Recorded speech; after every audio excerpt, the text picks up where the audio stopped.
जय माता दी, हर हर महादेव, जय माँ गायत्री। जितना गुरु ज्ञान से प्राप्त हुआ है आप लोगों के साथ कुछ जानकारी शेयर की है। उन्हीं वीडियोस में से एक वीडियो में कमेंट आया है कि साधना किस प्रकार से की जाती है गायत्री मंत्र की। तो खासकर मैं उन्हीं के लिए ये वीडियो बना रही हूँ और उन जैसे ही जिज्ञासु साधक हैं, भक्त हैं, अध्यात्म से संबंध जो रखते हैं, उन सब के लिए मेरा ये वीडियो है। और मेरा हर भरसक प्रयास रहता है, हर संभव प्रयास रहता है कि जितना कुछ मैंने अब तक जाना है और जितना कुछ गुरुओं से सीखा है और जितना मैंने अनुभव किया है वो सारी जानकारी आप तक पहुंचाऊं। उनके पूछे गए सवाल के अनुसार मैं वीडियो शुरू कर रही हूं। मैं ज़्यादा इधर उधर की बात करके किसी को भटकाना नहीं चाहती हूं, तो सीधे सीधे गायत्री साधना जो है उसकी मैं सरल विधि आपको बता रही हूँ। गायत्री साधना जो है, गायत्री साधना से हमें कई लाभ प्राप्त होते हैं और गायत्री साधना यदि हम कर लें तो हमारे जीवन में आने वाले कई समस्याओं से, कई कठिनाइयों से हमें निजात मिल सकती है, या फिर हमारे अंदर उन समस्याओं से लड़ने की असीम शक्ति जो है वो माँ भर देती है। तो गायत्री उपासना कभी भी किसी भी स्थिति में की जा सकती है। इसके लिए कोई विशेष प्रावधान नहीं है कि कौन इसे कर सकता है और कौन नहीं। हर साधना में भावना सर्वोपरि होती है और आपका जुड़ाव आपके इष्ट से सर्वोपरि होता है। गायत्री मंत्र जो है, गायत्री उपासना जो है वो किसी भी स्थिति में की जा सकती है, लेकिन यदि विधि पूर्वक भावना से जुड़कर इसको किया जाए तो ये अति उत्तम फलदायी मानी गई है। 3 माला गायत्री मंत्र का रोज़ हम जाप करते हैं तो हमें असीम मन की जो है शांति मिलती है। जो भी माँ गायत्री में विश्वास रखते हैं उन्हें 3 माला गायत्री तो जपनी ही चाहिए। साधना के दौरान हमें प्रातः जल्दी उठना चाहिए, शौच आदि से निवृत्त हो करके स्नान वगैरह करके अपने इष्ट के सामने बैठ करके उपासना करनी चाहिए। अब उपासना का विधि विधान क्या है ये आप समझ लीजिए।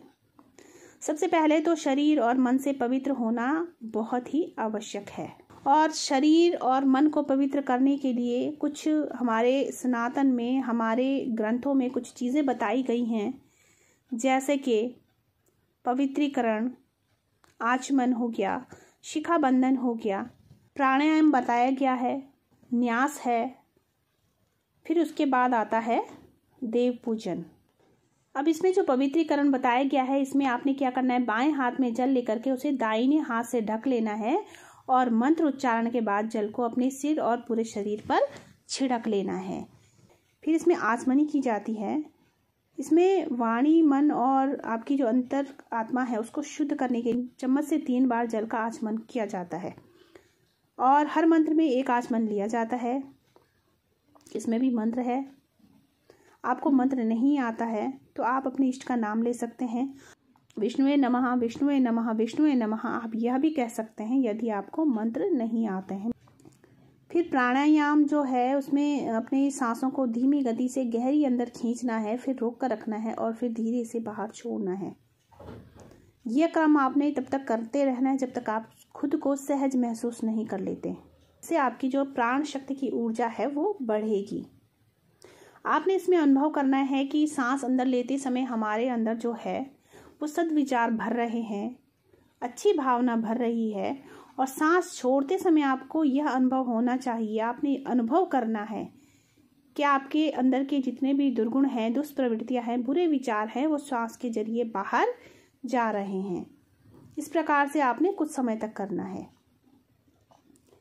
उसके बाद आपने न्यास करना है। न्यास का प्रयोजन होता है कि शरीर के सभी महत्वपूर्ण अंगों की पवित्रता का समावेश तथा चेतना जागृत हो, देव पूजन जैसा श्रेष्ठ कृत्य किया जा सके। इसके बाद बाएं हाथ की हथेली में जल लेकर के दाहिने हाथ के 5 उंगलियों को उसमें भिगा करके हर अंग पर इसको छिड़कना होता है। इसे न्यास कहा जाता है। जैसे कि मुख को, नासिका को, नेत्रों को, दोनों कानों को, दोनों भुजाओं को, दोनों जंघाओं को, इस प्रकार आपने पूरे शरीर पर अपना जो आपने हाथ में जल लिया है उसको छिड़कना होता है। इसके बाद आप देव पूजन करें। अब देव पूजन आपने करना है। इसके लिए आपने एक विधि तैयार करनी है, उसको सजाना है अच्छे से और उस पर आपने गायत्री मंत्र का, गायत्री माँ का आवाहन करना है।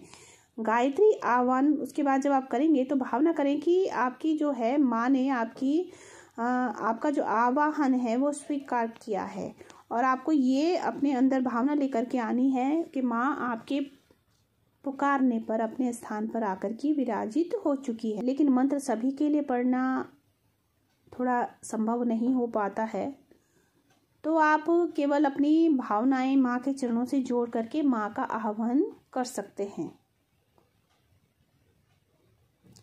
इसके बाद जब माँ का आह्वान आप कर लेंगे तो आपने गुरु आवाहन करना है, क्योंकि बिना गुरु के कुछ चीज़ें बिना गुरु के आपकी जो साधना है वो संपन्न नहीं हो सकती हैं।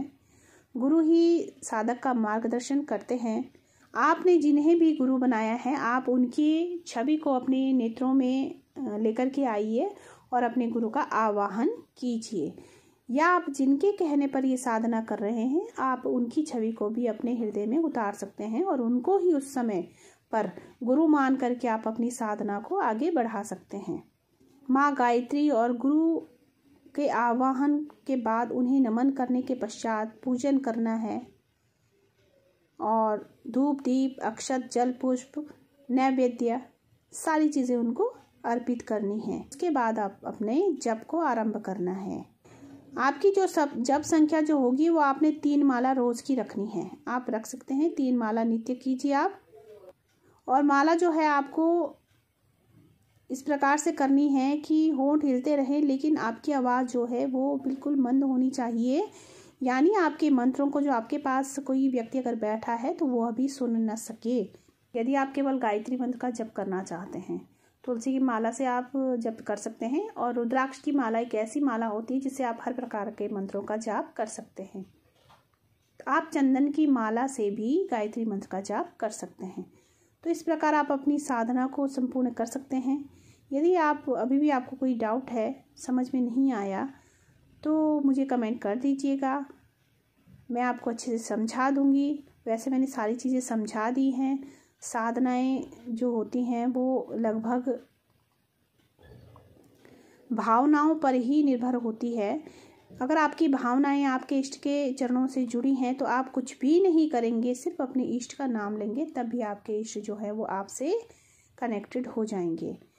तो आशा करती हूँ कि आपको ये जानकारी पसंद आई होगी, और अगर जानकारी अच्छी लगी है तो वीडियो को लाइक भी ज़रूर कीजिए, और अपने ही जैसे जिज्ञासु भक्तों तक इस वीडियो को शेयर ज़रूर करें, और माँ के परिवार को और आगे बढ़ाने का प्रयास करें। जय माता दी, जय माँ गायत्री।